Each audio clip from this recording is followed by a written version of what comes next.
I'm going to do something different with the video lecture just to.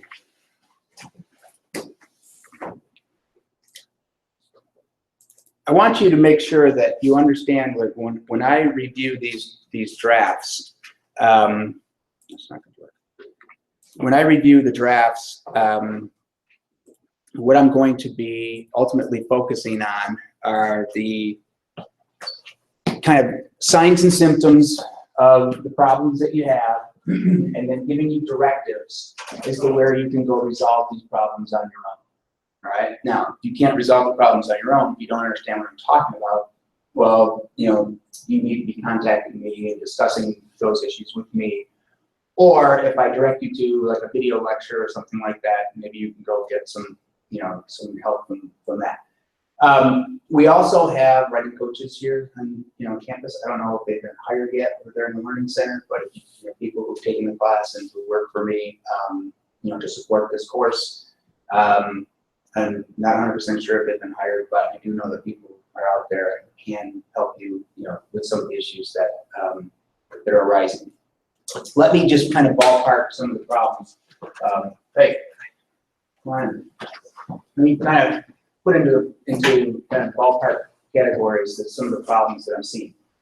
I can tell that some people put more effort into the draft than others, right? So as a word of advice, when you're writing to your professors and providing drafts and those kind of things, put your best foot forward first, right? So that the assumptions that we make about you are, the better of the assumptions that we can make.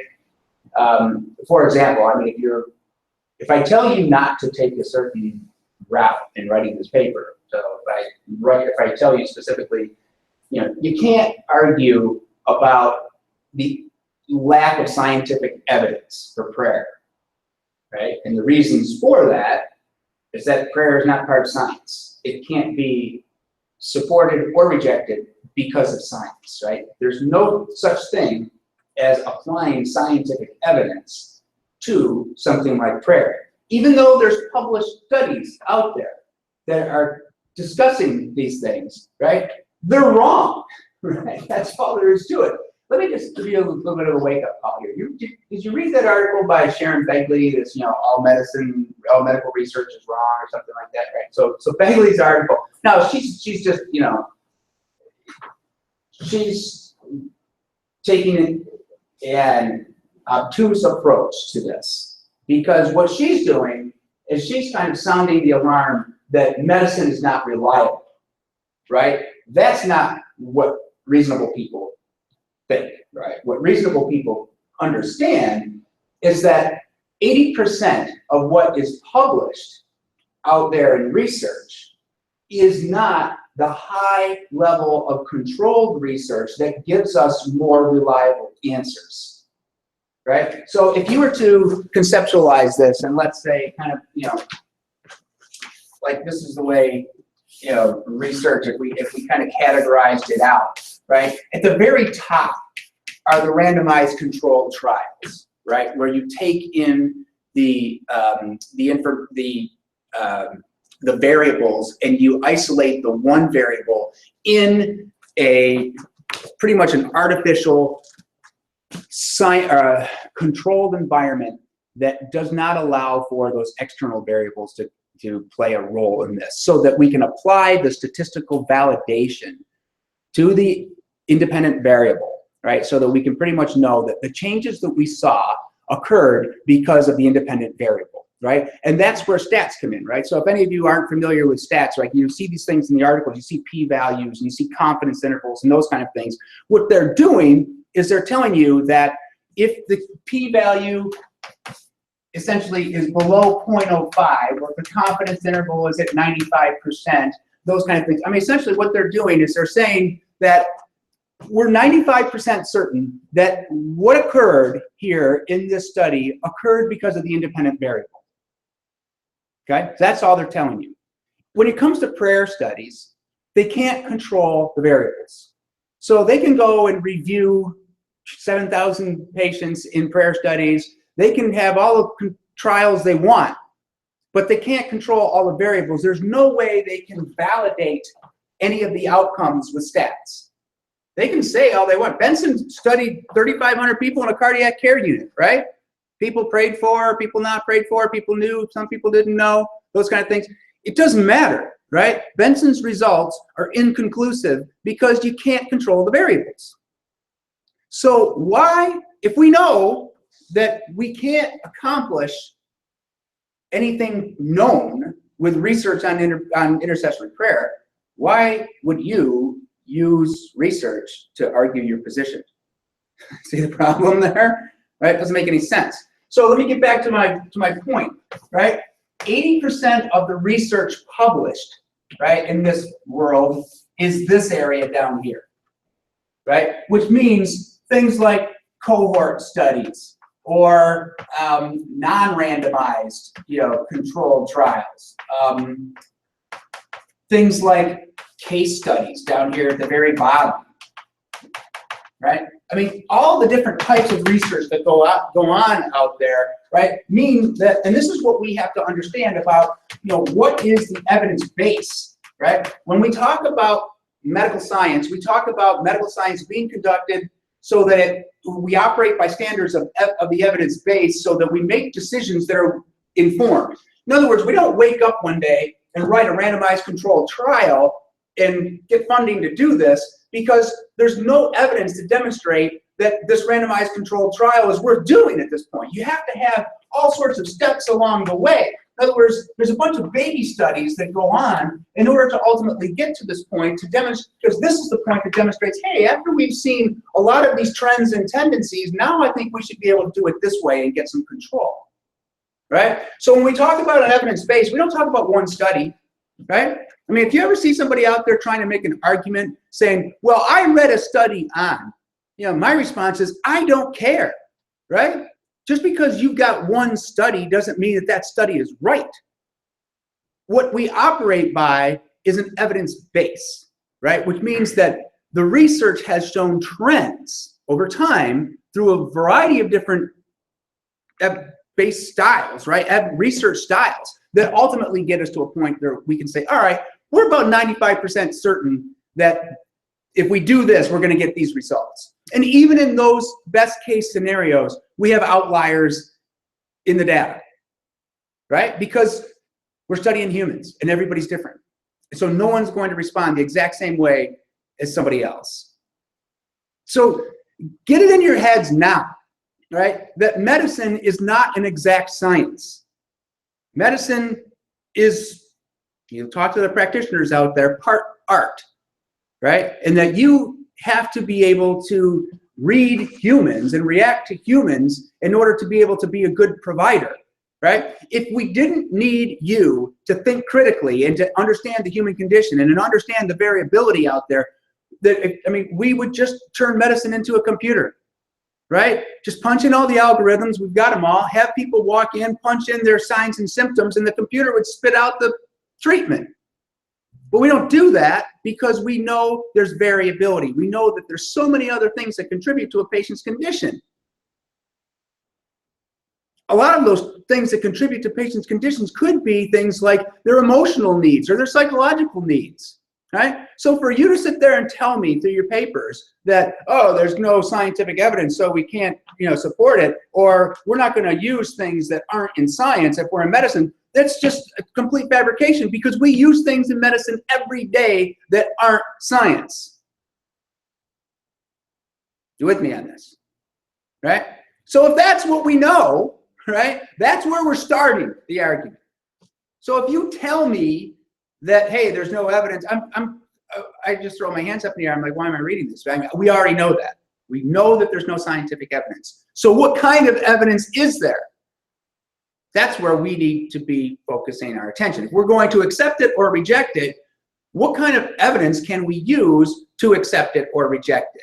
That's the hard part, right? I mean, this is a 300-level course, right, which requires that you tell me something more than what you've read, right? I'm not interested in you.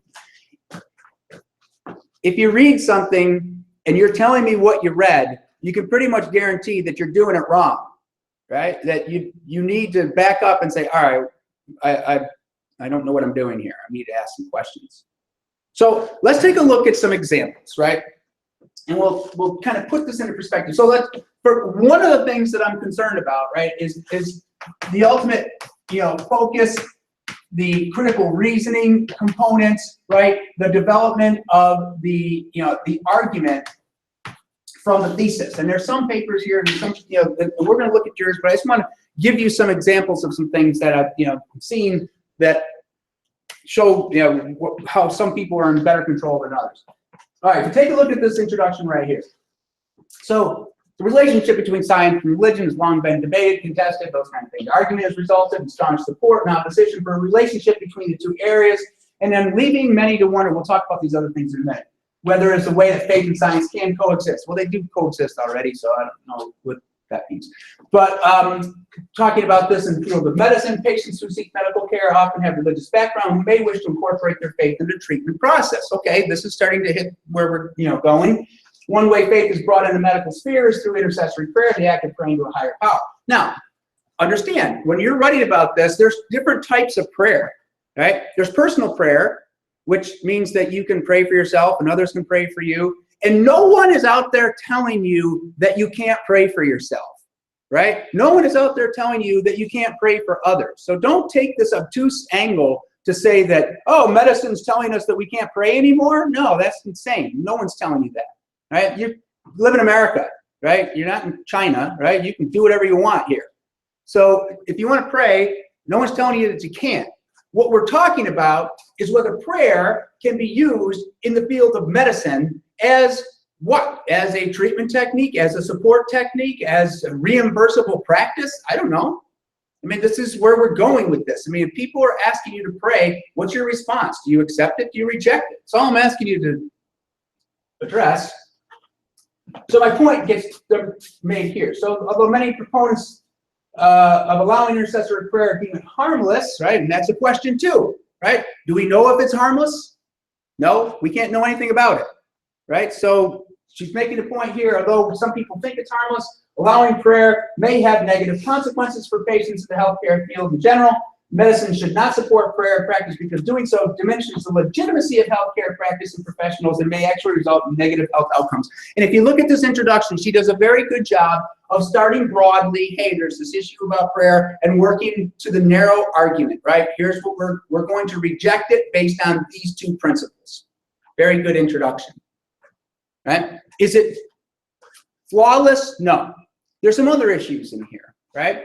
One of the things that you're going to see me writing about frequently is this issue of diction, right? Which is using college level language, scientific language for this professional level of writing.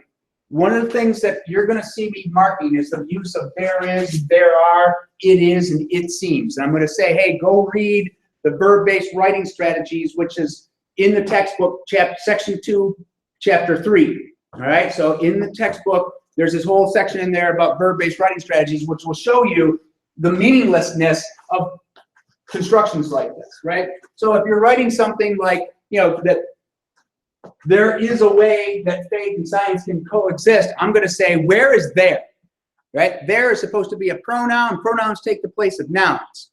So if you don't have any noun that's associated with that pronoun, then you're writing meaningless language. Right? We can't afford in medical science to write meaningless words in our papers because we're expecting you to be accurate and precise. Right? You're writing at the professional level now, not this academic world that a lot of you have been accustomed to. So you're going to be on the lookout for those kind of things, and also avoid cliches. Things like we're going to put this to the test. Right? What test? Right? We're not testing anything here. So when you're using language, I'm expecting you to be literal, scientific, and exact. All right? Avoid the conversational, avoid the excess. Let's take a look at the argument now. So intercessory prayer should be kept separate from medicine because allowing non-evidence-based practices into the medical field reduces patients' trust in the accept. Now, this is interesting, right? This is not an evidence-based practice, and this is exactly what do we operate entirely by evidence-based? Not always in medicine. We use things every day that aren't evidence-based. But what she's saying is that if we take something that's not evidence-based, that we're exacerbating the problem, right? Because it's going to reduce trust and acceptance in science. And I said, well, okay, if we know that medicine, if 80% of everything that's published is often shown to be reversed, and if we know that even in our best circumstances, we're only 95% certain that we're getting the results because of the independent variable, right? Because there's no such thing as proof in medical science. Right? If we know that medical science and the research and the evidence base is faulty just because that's what we're dealing with, the human condition, then why would we want to trust it? And why would we reject something, right? If someone thinks that it works for them, and I don't even know what the word works means, right? Maybe I should say something like, does it heal, right? So if someone believes that prayer heals, right? Why? And let's say they do, because let's say they somehow miraculously heal. Let's say that by some force they become better. Whatever that is. Maybe they just feel better about their treatment. I don't know. Why would we want to take that away from our patient population? Would it seem reasonable to do that? Would it be reasonable to narrow? It seems like medicine is expanding and including more things today than it ever has before. This writer is arguing we need to restrict it to the more evidence-based practices. And in a way, you can see where the arguments are going, right? In your fields, the health insurance companies control how you're paid, right? You get reimbursement, right? They're not going to reimburse you for things like prayer. They're going to reimburse you for things from which there is an evidence base. So that's the sticking point, right? So why would we allow health insurance companies to dictate to us what works and what doesn't work? It's a good question, right? And this is what you're ultimately going to be dealing with in your professional lives. But you also have to remember, right, that the root of the problem here with this argument is that there seems to be an assumption that because it's medical research, it's not faulty. And we know that 80% of everything that's published out there is faulty. I mean, to a point where it's reversed. That's what Begley seems to be saying in her article. What Begley does is she takes it to that obscure end and says, because 80% of everything that's published is reversed, we can't trust medicine anymore, which that's insane, right? Because 80% of what's published is lower level studies. So just be aware, right? Just because someone writes it and it gets published doesn't mean that it's right. Right? This is what this course is about. You need to be able to read things and interpret what they're saying, and then critically evaluate those things in terms of what you can know, right? Because if you're just going to follow blindly what someone writes, right, you're a sucker, right? You're going to be misled. You need to be able to think for yourselves, right? And that means you've got to read everything. You've got to understand just exactly what it does contribute to the evidence base. Right? And all we're saying is that, hey, we're just getting trends and tendencies. No one's out there saying, I've got answers. Because if anybody says, I've got answers, you need to run away from them. Right? Because they don't. Getting back to the point. Data. So, chapter 2, subject-verb disagreement issues. Data is plural. Right? So whenever you use data, it's data support, not data supports. Let's go back to the other issue. The field of medicine utilizes the scientific method. Do you know the difference between utilize and use? It's a word choice issue here, right? I mean, this may be right in this situation. If you utilize it, you're not going to use words that are polysyllabic just to make yourself sound smarter, right? Words have meanings. Use the word that's accurate, right? To utilize something and to use something are two different actions. Right? If this is a pen, right, I am going to use it for its intended purpose. In other words, I will write. But if I take my pen and stab you with it, I am now utilizing it for its unintended purpose as a weapon. You understand the difference there? So what she's saying here is that the field of medicine utilizes the scientific method. Well, that would mean that she's taking the scientific method and using it for its unintended purpose. That's not right. Right? She's using it. Medicine uses the scientific method. Okay, so let's get back to this point. It relies on data from research to develop the best treatment plans for patients, and I'm writing not always, right? I mean, how do we ever invent a new treatment if we don't experiment, if we don't take chances? Why do we need research to tell us that something works if we can't even know what works first, right? It's kind of chicken and the egg thing. Right? We got to experiment. We got to know that we take some chances and we do some things, but we have some reasoning behind that in order to advance the profession. So not everything we do is based on research, right? Sometimes things go different. And also, how about this, right? I mean, is there an emotional factor in medicine? Is there a human connection factor? Maybe. I don't know. Does it mean that patients heal better and faster? Have you ever seen the studies on like nursing wards, right? And you see like the nurses are all arguing over workloads, right? Number of patients per floor and all that kind of stuff, right? And they're always saying that if I have 20 patients on a floor, I can't give those patients the personal attention that they need. So I need to reduce my load to something like 10 patients on the floor, because if I have 10 patients, I can get better health outcomes because I can be more personally involved in their treatments. Now, from a scientific perspective, I'm going to say it doesn't make any sense, right? If you can manage their meds, if you can manage their routines, then what's the problem?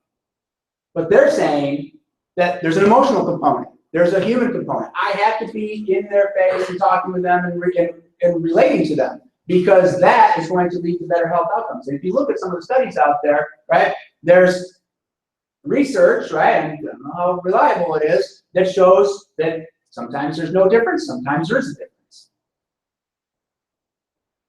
But the question becomes, right, what are they basing those conclusions on, right? How fast the patient heals? Whether the patient heals or not? If you think about that, right, what are all the variables that go into healing? I mean, you could just be genetically composed to heal faster than other people. Do we know that genetic code? No. You could be at a better place on the spectrum of the condition. You may not have a condition that's as worse as other people. So maybe you heal faster because of that. Maybe you come into the hospital further along in the course of the condition so that you're closer to treatment when they begin, or you're closer to recovery when they begin treatment. I don't know, I'm just thinking about all the different variables that could influence how people are saying, well, we got better health outcomes. What does that mean?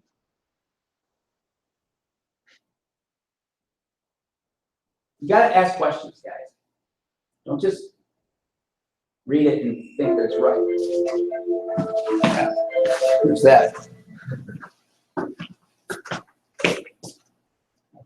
Okay. My point, though, I think you should be able to get, right? And that is, we have a variety of different ways of thinking about this. Not one of them is right. Right? Your arguments can't be right. But what you can do is try to be reasonable. Right? That's all I'm asking you to do. All right. So there's a couple of other things I want to talk to you about. So in addition to the factors that I showed here with, are you critically thinking about your topic? Do you have the reasoning to formulate your argument, right? I mean, that's an important factor. And it's also, I mean, I talked to you about those diction issues, right? That's the verb-based writing strategies. We're going to spend a whole lot more on that in the next couple of papers, but you might as well get used to it now, right? So start thinking about the language that you're using, start employing better strategies to fix those things. The grammar issues, right? I'm going to talk to you today about several different types of grammar issues that I'm going to see. A lot of it having to do with, can you identify what an independent clause is, what a dependent clause is? Can you understand where the introductory elements come in your paper? All of this is covered in the video lectures, is covered in the reading. But when I look at your papers and put your samples up, I'm going to be showing you, hey, these are grammar issues here, right? And be aware of those things. So if you think about it, right, I'm after 4 of the objectives for this paper, right? Can you unify an argument, right? Do you have a thesis? Do you have something to say? And can you reasonably battle it out, right? Is it coherent? Is it measured, focused, right? Does it flow? Is it reasonable, right? Is it grammatically correct? And are you using language that's appropriate to the profession? Those 4 things. So all you're being evaluated on. They're large scale components, believe me, right? They encompass a lot of different things. But ultimately, it's those 4 areas that I need you to be zeroed in on. All right. So let's take a look at, I want to put up some sample papers. And it might take me a second to get this camera operating appropriately.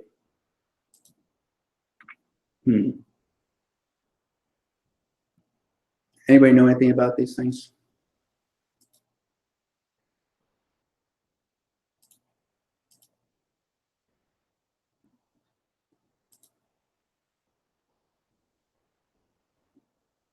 Hang on a second.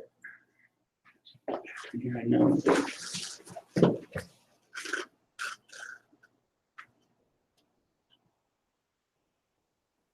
You tell me if that thing comes up. All right.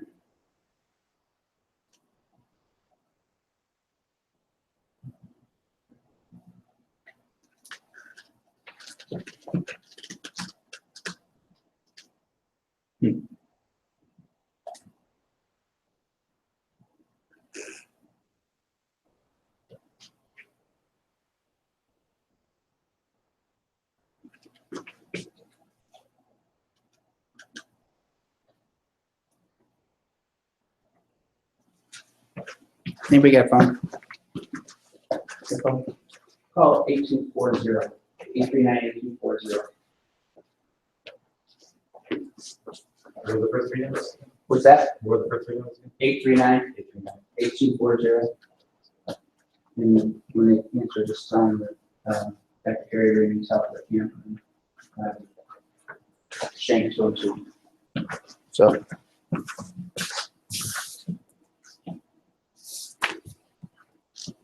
Anybody answer the phone?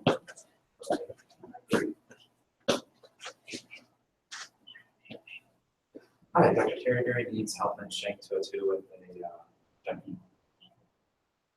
I think. Thanks. All right.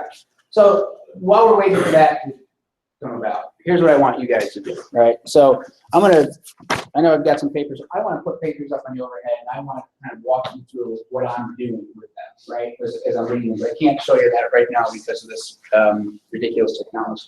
So what I'm going to ask you guys to do is I'm going to ask you to exchange papers with somebody in the classroom, and then read somebody else's work for, like the first page, like read the first paragraph, read the first, 2 paragraphs, do something to read somebody else's work. It's important that you distance yourself from your own papers, right? Because a lot of times we can't see our own mistakes, right? You wrote it, you thought it, you think you know exactly what you're saying, but the opposite is probably true, right? A lot of times we don't see our own errors and reasoning and those kind of things. So what I'm asking you to do for the next few minutes here is just to read somebody else's papers, and I'm not asking you to correct anything, right? What I'm asking you to do is if you find any problems, if you find something you don't know what you're dealing with, right? Or if you see something you aren't quite sure why it's a problem or what you think it's a problem, then ask me to get involved and we can have a conversation about that. All right, so exchange papers, take a few minutes to just do this. I'm only just doing this as an exercise, and then I'm going to be putting your papers up on the overhead and you'll get it individually. Okay, so good. All right, so do a 3-way swap or something. And I'll keep pressing buttons on this thing until something happens.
You doing?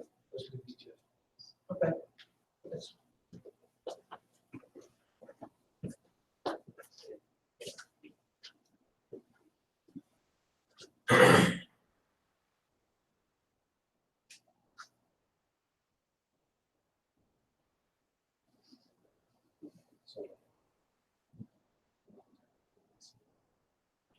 Sure. Right. Okay, so the thesis hereby is not suitable due to good. Okay. Hey guys, one other thing I'm going to mention to you here: don't ask questions. I mean, right? I mean, what are you expecting if you ask a question? Are you expecting me to shout out an answer while I'm reading it, regular response in margin or something? Right? If it's a rhetorical question, that means the answer is no. Right? So just write the statement. So I mean, asking questions not relevant.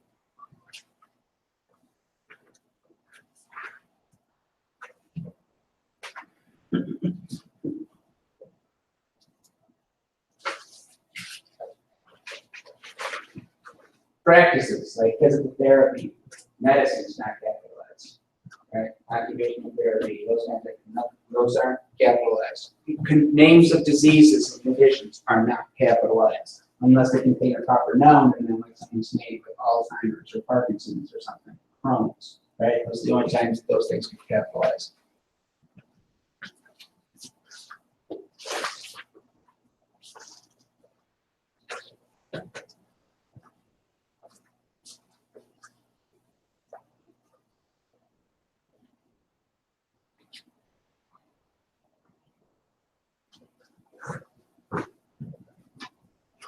You're never going to use the word proven again. Okay? So take that out of your vocabulary. Unless you're saying that nothing is proven in medical research, right? So, and how come I can't make this thing project an image? I'm just trying to get the hover cam. The video and everything's working. I can't get the. Hold on, I gotta close that. Sorry, drag you over. You count that when it comes to that. There we go. What happens is this, so I'm going to swim lane with it, or you hit this window, Yeah. and I was on HDMI. Mhm. This is a USB. But I went to USB and it didn't do anything. Was it actually? Because that's Right. when I opened it up. It was originally on HDMI. Okay. So. All right. Thanks. Oh, Appreciate it. there we go.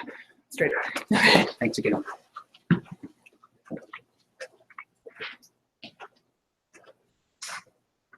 All right. Comments, concerns, anything that you're seeing in here? Everything making sense to you and what you're reading? Let's start with this paper right here. Whose paper am I get? There it is. Okay. Aaron? Okay, let's take a look at Aaron's, gotta zoom in on this, so. What I'm interested in more in of anything right now is just getting to that introduction and making some,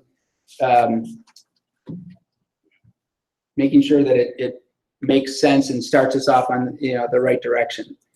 So Modern medicine has quickly developed treatments for physical ailments, but as the field progresses, there has been an aspect of healing that has been left out the last few centuries. Take a couple of minutes to think about some things. All right, grammar rules. Let's go right to this one right here. Here's the comma coordinating conjunction. Aaron, you're correct on doing this, and here's the reason why. There's a couple of things that I need you to see. When you use a comma coordinating conjunction, there's only 2 times in the English language you're going to see a comma coordinating. You know what conjunction is? Conjunctions and but and or, right? Remember Schoolhouse Rock, conjunction, what's your function? Remember that little cartoon? Saturday morning television. All right, a conjunction and but and or. You're only going to see a comma with a coordinating conjunction in 2 constructions. One is when you're joining together independent clauses. An independent clause is a group of words that makes a complete thought, right? It can be a sentence unto itself, right? So an independent clause, if you have 2 of them, you use a comma and a coordinating conjunction to join them together. The only other time you're going to see it is when you have items in series. In other words, I went to the store and bought milk, comma, bread, comma, and eggs, right? Items in series. Now, some people will say, oh, well, that comma doesn't need to be there, right? Because my 6th grade English teacher told me I didn't need to do it. No, that's not true, right? Items in series, use that comma. That's where it belongs, right? So that are some basic grammar rules. But for this perspective, I want you to see why that's right. Modern medicine has quickly developed treatments. That's a sentence. There has been an aspect of healing that has been left out the last few centuries. That's a sentence, right? 2 independent clauses joined together with a comma coordinating conjunction. That's correct. As you can see here, there's an introductory element. As the field progresses, right? So that is an introductory dependent clause. How do I know that's a dependent clause?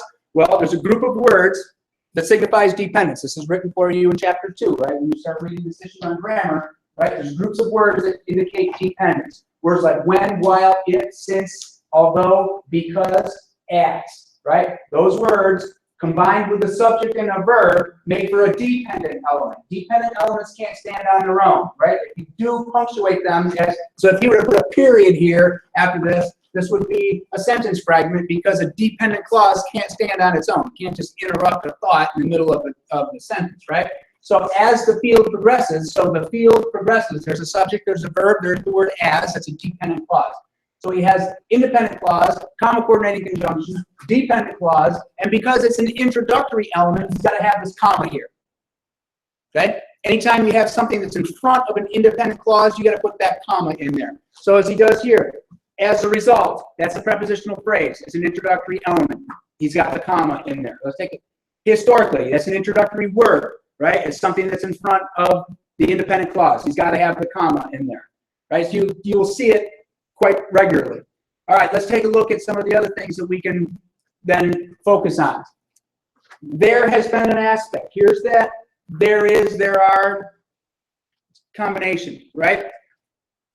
If I take a look at this sentence, and we're going to talk about how to do this as the semester goes on, how to create sentences that are more in a subject-verb-object relationship so that the subject, the doer of action, is performing some type of visualizable action, right? If we do this, we're going to create an image in our readers' brains that our readers are going to be able to retain, right? This is the importance of verb-based writing strategy. We focus in on the verb. What this does is it inverts the subject-verb-object to an object-verb-subject order. In other words, there is not creating the action. The word there doesn't even have any meaning in this sentence. So I don't even know where there is. Do you know where there is, Aaron?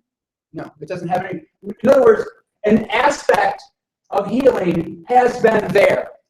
That's the subject. If I were to write it in subject-verb-object order, right, that's how it would read. That an aspect of healing has been there. And then I would have to ask you, where's there? And you're going to say, I don't know. I'm using language that's irrelevant. Right? And so that's why I'm saying this is a problem of diction, because not only are we using words that don't have any meaning, but we're inverting that subject-verb-object order that we really need in order to create a visualizable action. So we can easily fix this by taking out that there has been, and we can just say an aspect of healing has been left out.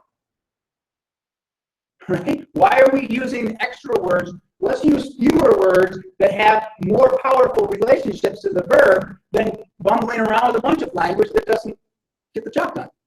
Right? So you can zero in on this by starting with your subject and then creating your verb here. So I would probably even say it has been, and then the word's left out. What does that mean? If it's left out, can you give me a better, more professional term to use instead of left out? Omitted. Sure. Avoided. Yeah, sure. Neglected. Right. Left out, way too conversational. Right? So see the level of language that's operating here, right? He's operating, this is just a rough draft, right? So put it in any form you want. But just understand you're going to go back and you're going to correct this. You're going to tighten it up, the language, so that it's better, stronger, and more meaningful language.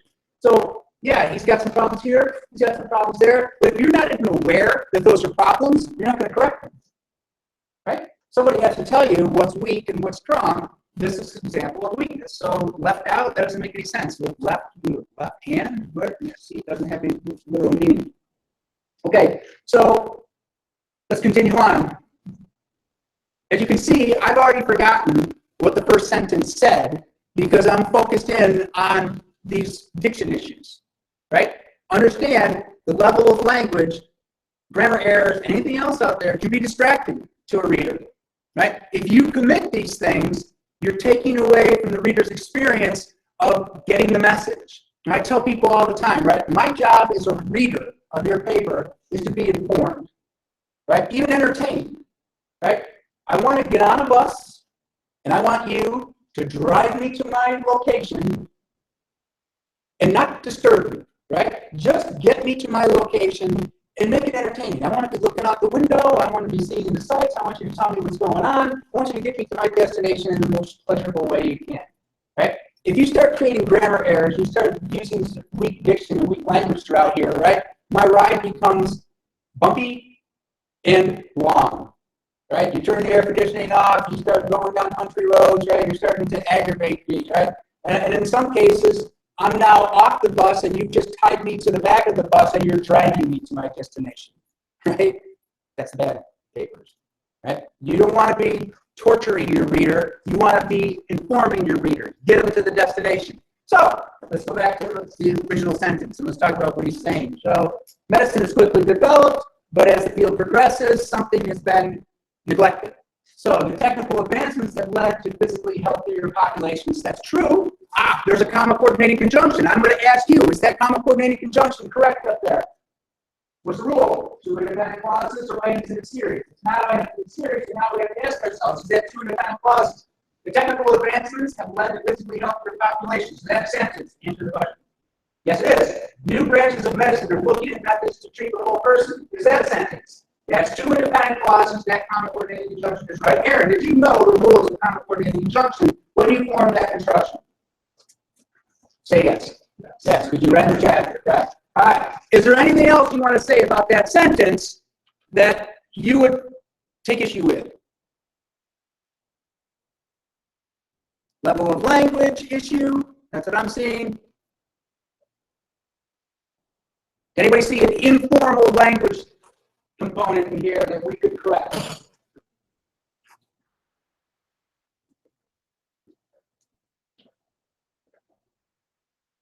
What does it mean to look? To see. Yeah, to see.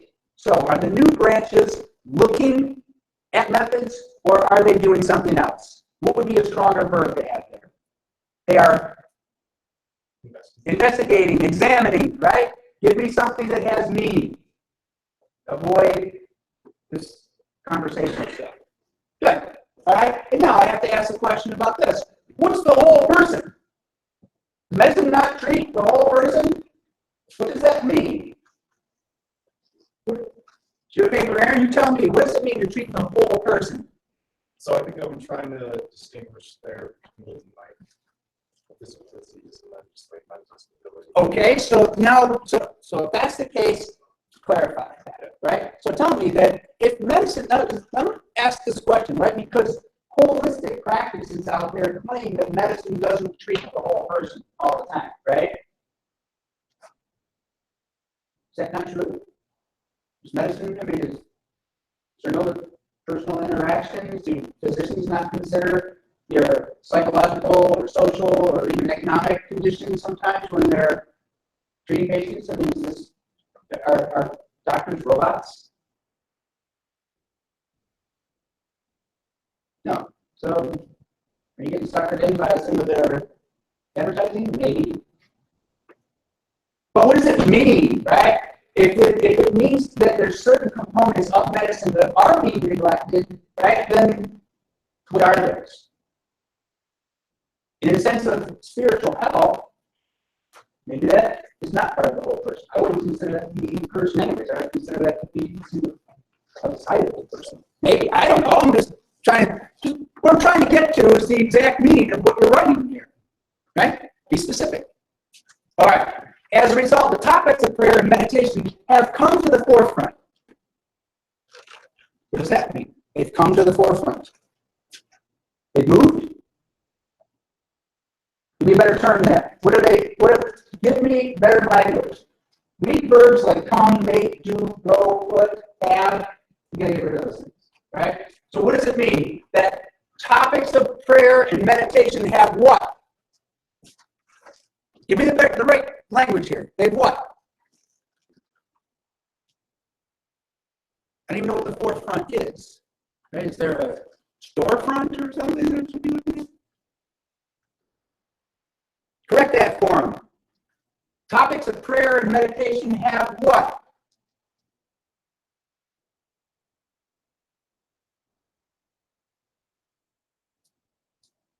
You can correct your own, Aaron, if you want.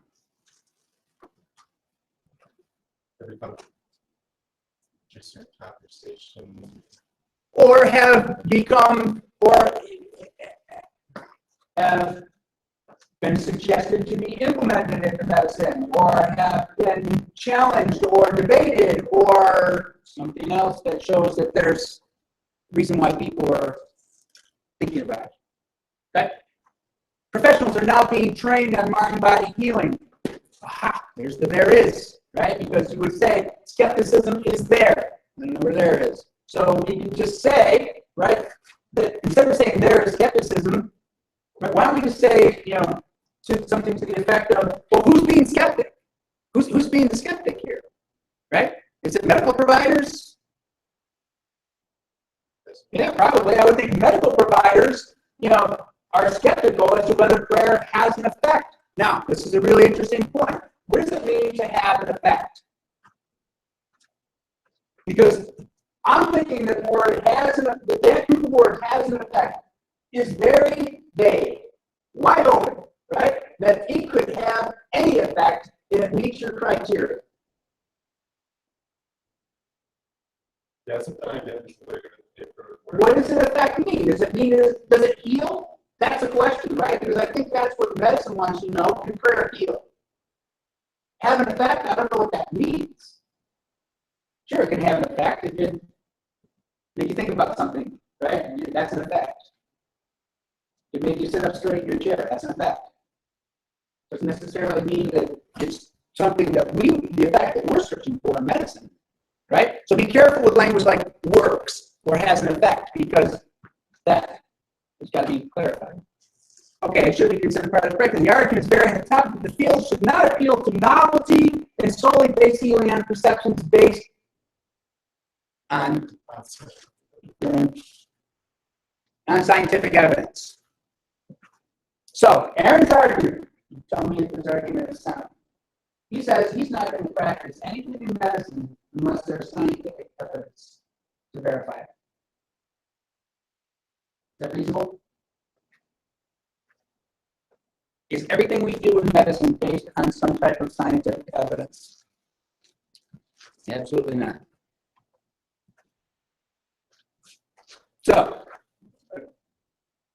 I'm not sure. whoa, the field should not appeal to novelty. It should base healing on persuasion. Oh, it should not appeal? I'm trying to say the opposite of what I said.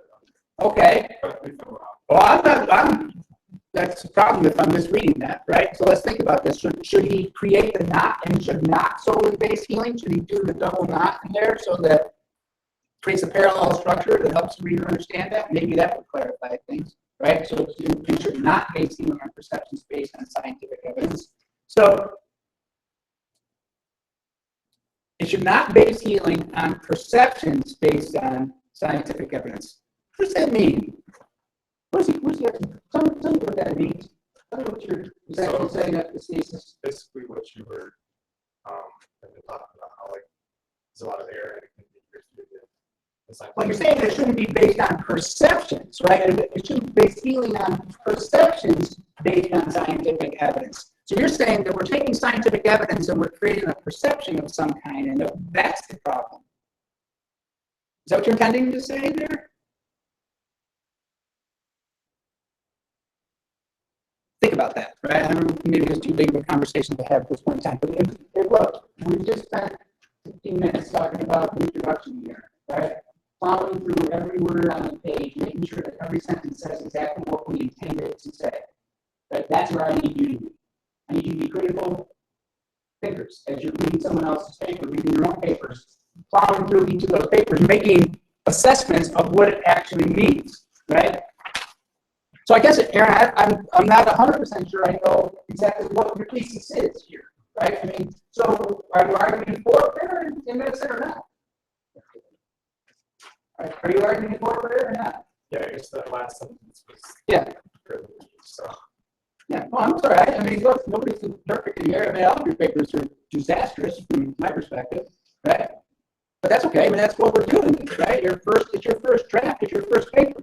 You don't even know what the standards are, right? You're now being exposed to what the standards are. So now you'll start making, changes, and you'll start working harder at producing these things.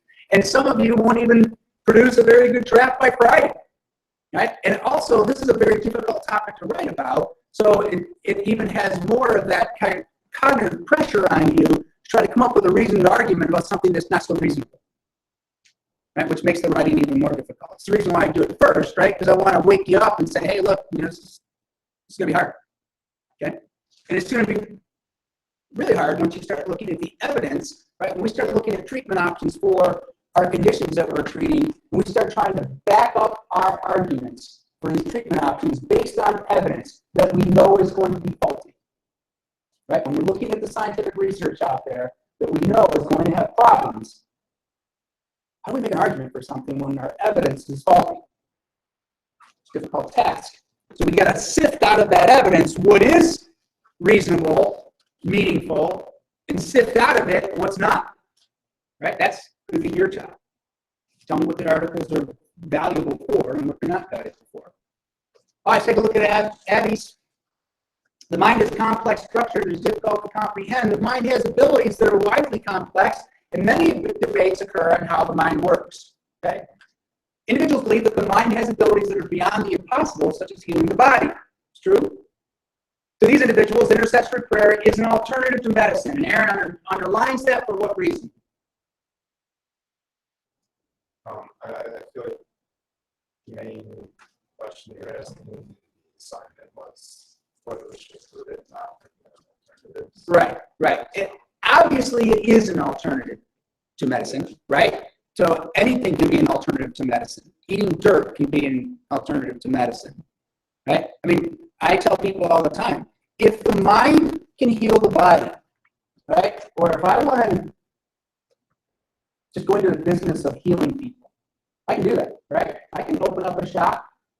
I can go get some sand from the beach, right? I can bring people in. I can play some music, give them a cup of coffee, whatever, throw some sand on them, and convince them that they're getting better, right? I can do that. Nothing's stopping me from doing that, right? That's free market economy. If you're stupid enough to pay me to throw sand on you, then that's your problem, right? But right, how do people like me not stay in business? Right? Failure to get results.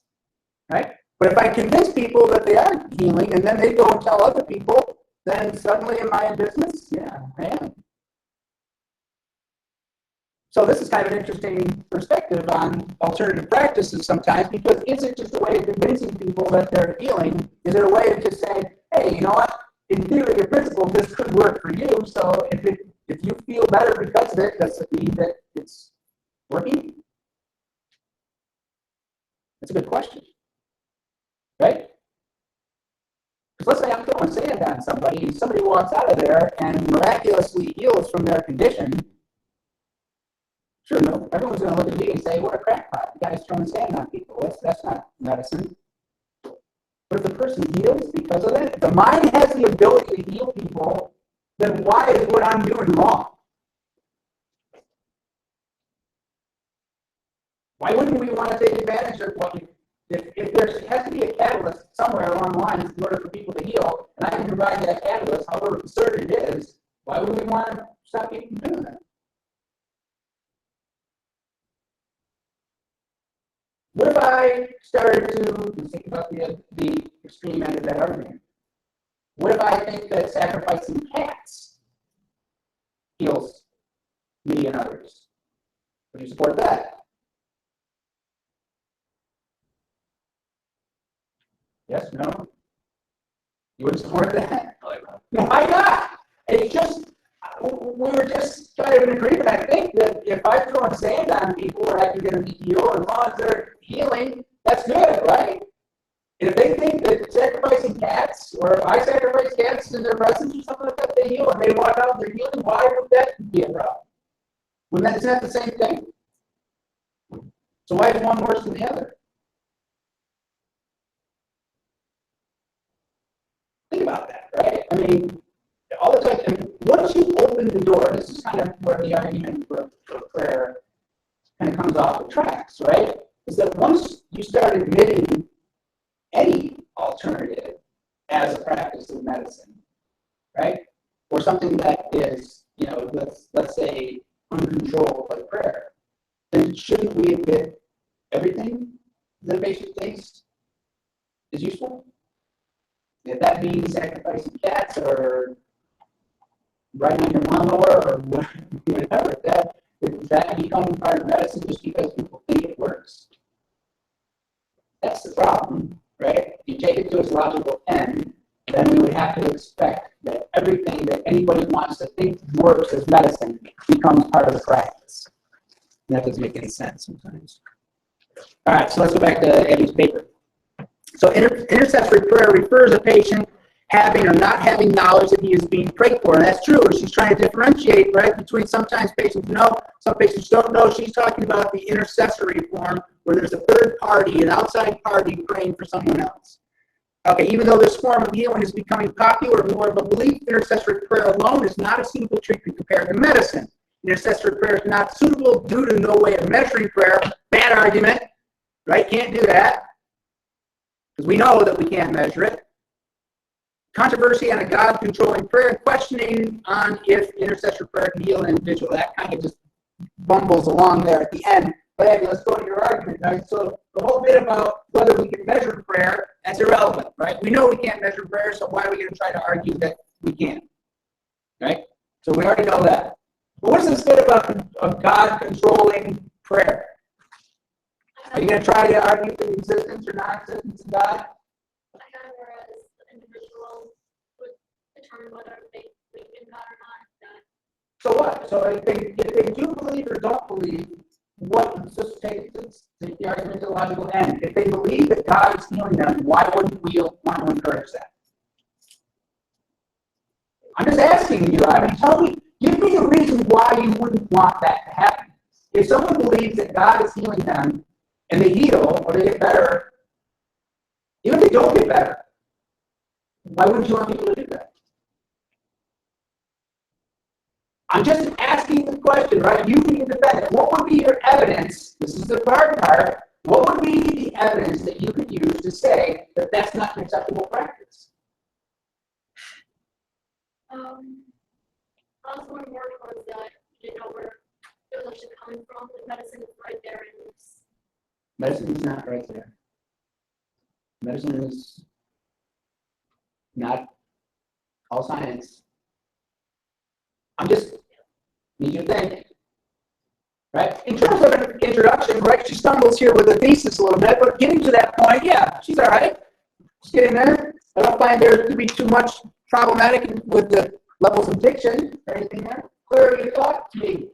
Something that she's on there. Anybody else want to put theirs up? You want to do this one more time? Somebody else think you want to put yours up? I'd be happy to do it. Yes, what she says. Thank you, Alex, for I'm paying the money.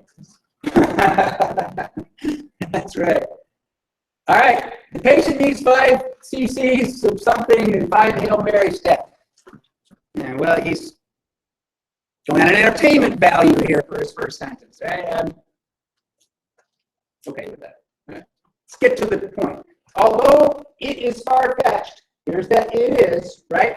Because what is far-fetched? This is the far-fetchedness. So although a physician may prescribe prayer when practicing medicine, maybe that's what it should say, right? The idea that medicine, no capital M, should support prayer in practice is real, okay? Not getting into anything yet. Intercessory prayer should be supported by medicine because it promotes a positive mind-body relationship. Ooh. Okay, that's an interesting argument. So, it is used to help heal the sick, and prayer has not been scientifically, that word's never going to enter your vocabulary again, proven not to work. We're not going to be able to put any type of, we're not going to be able to apply science to prayer. So, if we're saying, if you're, look what he's doing. He's trying to take my argument and turn it upside down. Because when I do one of my progressives say that, I say that you can't scientifically prove or disprove it. Right. So that would make more sense, right? If you said that because we can't know it, why should we reject it? That's what you should probably be saying, right? Instead of trying to hear about, talking about scientific proof, because as soon as I see that, I'm going to say, that doesn't make any sense to be talking about science when you're dealing with something like prayer. All right, so let's go back to his argument now. So, it promotes a positive mind-body relationship. Take issue with that? Prayer promotes a positive mind-body relationship. What do you think his argument here is? Okay, why don't you tell us what your argument is? So, promoting the positive mind-body relationship. You're saying that in order to fully heal, I need to have a good relationship. Are there people out there who don't have healthy mind-body relationships? So later in the essay, I use the relationship between having a positive mind-body relationship as the building block of the unproven that it helps heal. Okay, so you're saying that it's a good question. Do I have to have a certain attitude in order to heal? How many times have you ever heard, right? Oh, she's been diagnosed with cancer, but her attitude is so great, right? And she got through that because her attitude was so great. You hear people say that all the time, right? What if I had a bad attitude? Do I not heal? Might not heal as well. How would we know? You're not compliant. You could not be compliant. That would be measurable, right? If you're not compliant, in other words, you're saying, I'm not taking that medication, or I'm not doing what the doctor told me to do because my situation is hopeless. So that situation, but a lot of people kind of take the obtuse argument to say, oh, well, if you don't have the right attitude, you're not going to heal as well. And I'm going to say, well, how can you possibly know that? Right? Aren't miserable people healthy? Can you be a miserable person? Can you be a skeptic of everything and still be healthy? Sure you can. Right? Some of the most rotten people I know in the world live to be 100. Right? Their attitudes stink. Doesn't mean that they can't be healthy. So this whole mind-body relationship thing, right, has to be kind of explained, right? That there's got to be a health outcome associated with it, or else it's not going to matter, right? Because we want people to be happy people because that's makes the world go around, I guess, joy and those kind of things. But it doesn't have a health outcome.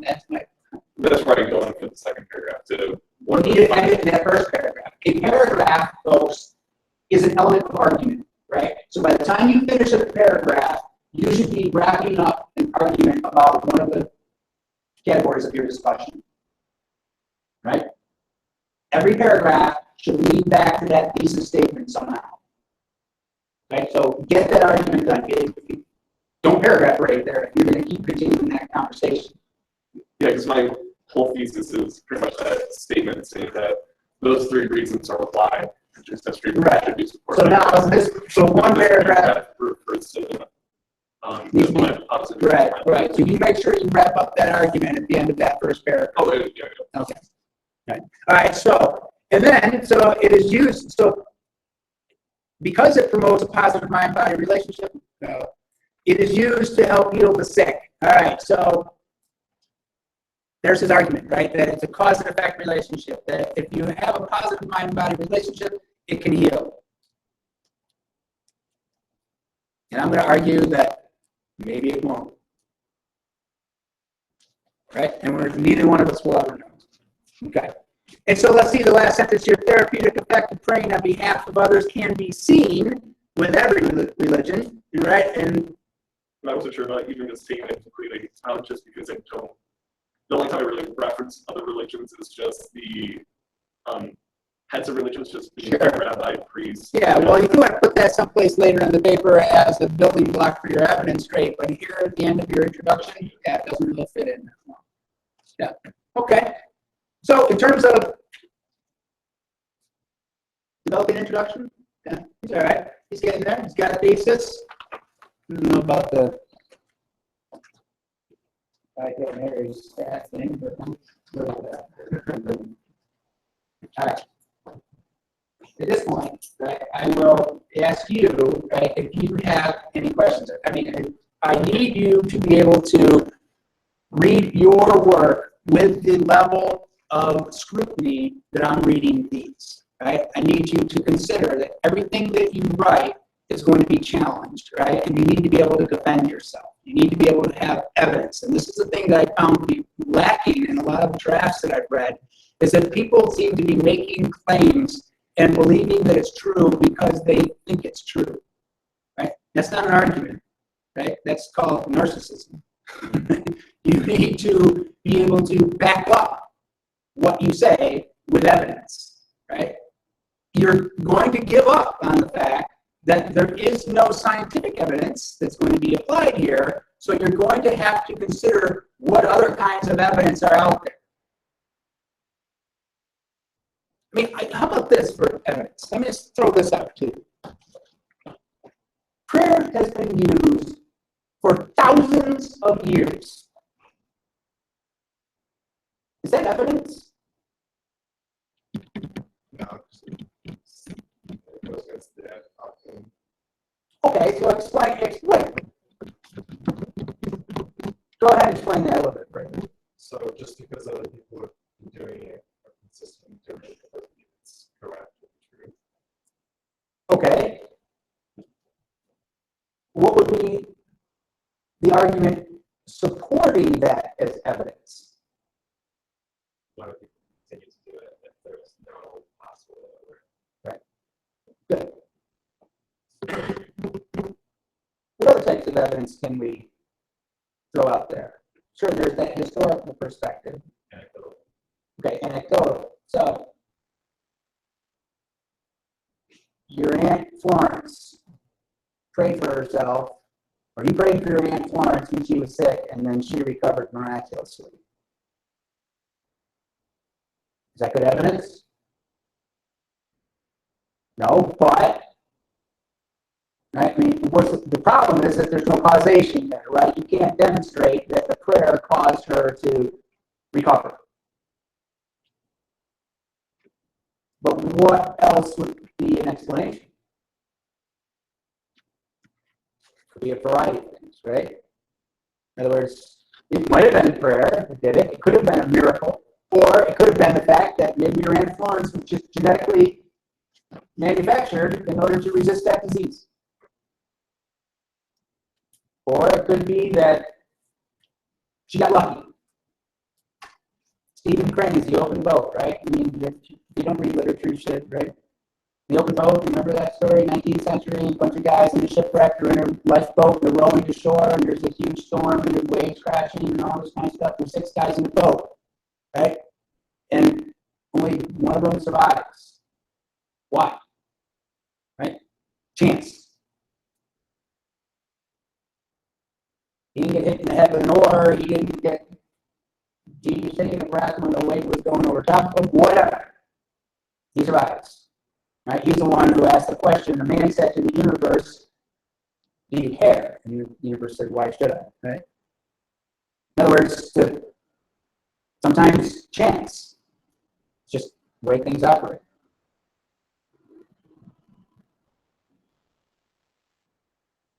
Read your papers with intense scrutiny. Know that I'm looking for things like those grammar rules. I'm expecting you to know how to punctuate your papers.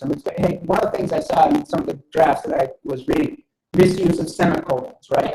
In order to join together 2 independent clauses, you can use a semicolon to do that if they're closely related, especially if you're transitioning with words like however, consequently, and therefore, right? So semicolons are not used like commas, right? They end sentences. You just need to know that, right? A semicolon is a terminal mark of punctuation, just like a colon is, right? Colon is a terminal mark of punctuation. Operates like a period. A colon just introduces a list, right? But it operates like a period, meaning that you have to have a complete sentence in front of it in order to use it. Let me just warn you, right? If you don't know how to use punctuation, if you don't know what the rules are, don't use it, right? Find a different way to write the sentence so that you can avoid that. Or ask me questions before you submit that paper, okay? Because the rules are there for a reason, right? I'm expecting you to look those things up if you don't know what you're doing. Or ask questions. So think about the rules, right? Punctuation rules. Think about the grammar rules as you're reading this. And think about those levels of language issues, right? Avoid that conversational stuff. Get accurate. Okay? I'm good with that. So on Friday, papers are due before 5 o'clock. Right? If any of you want to have an editing session on Friday morning, if you want me to come in here and have a conversation with you about things, I'd be more than happy to do that. Right? I don't have to read your papers again. I'm putting you on task now. You know what to do. But if any of you have any questions, you'd rather handle those questions in a face-to-face environment, feel free to shoot me that email, say, hey, I'd like to meet with you. I can even invite other people in the class and just say, hey, we'll have a little, editing session on Friday morning. Okay? All right. Good. Looking forward to reading these. Final products are always good telltale. So let me lock this down here real quick before we move on.